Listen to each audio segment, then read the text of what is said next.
So as you can see, we went on another adventure. We have now started to work on the couch itself. It has two parts. One of them we left alone for now. The other one is fundamentally broken because at some point I actually burned it. This is the piece that most importantly needs to be fixed. So we're trying to do that today. And I hope we make good progress and hopefully also get to the other piece at some point. So next steps. We unfortunately discovered that our little couch is broken here and we have to do something about it. We're thinking about putting a piece of metal. So this was full of staples. The counterpart, actually see here, it's very broken. We have to put that back here, and the mess here looks even worse.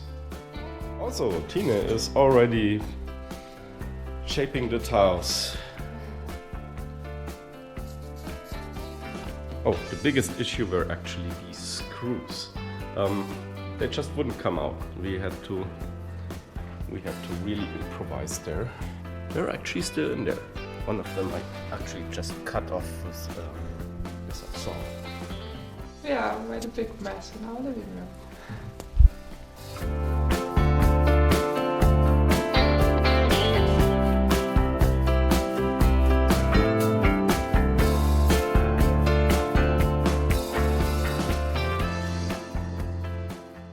What's the difference between these two machines here? For one, we have a regular kind of sewing machine and this other monster there, which I've heard sounds a little bit like a tractor. So what does it do? So this is the serger, and that's the normal sewing machine. So we're switching from a very technical fabric that does not fray. So if I pull here, I hardly can pull out any threads, so it's not fraying, to a woven one that does fray. So if I pull out on the side, I end up pulling out threads. And there would be a risk that our couch would basically fray and fall apart. That is why we need to kind of finish the edges before sewing, and this is what a serger does. Or if you sew for clothes, then oftentimes it's done as one step, so they would serge the inside of t-shirts, for instance. But we will first serge the edges of our fabric and then sew them together with the sewing machine. So why can't I just do that with the sewing machine? Oh, we can. There's a zigzag stitch, but it takes longer. It has a little less stability because you only have one zigzag row, and this has actually 2 needles and 2 threads from the top and 2 threads from the bottom.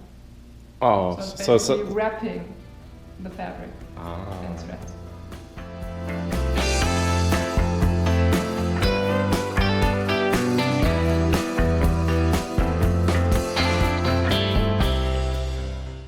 So I finished the first part of the main piece, and so I reused this one. This is used for stretching it over over one of the wooden parts and then tacking it up. And it has a narrow, roundish ending, and with these, they're a little harder to sew. And when you pin them, you need to make sure that you don't accidentally sew in like tiny pleats, because they will show up on the seam. So here the seam lays kind of nicely flat, and that is what we want to have here. So one tip is to be extra slow on those very tiny roundish corners. We have a piece of plywood, and we would like to use that to strengthen the joint here, the broken one. As you can maybe see, it goes right through here, right? So we want to put a little piece of wood in there like this, so it becomes a bit more stable.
Change shape a lot. Yep. All of them change shape. Yeah. That's not so bad.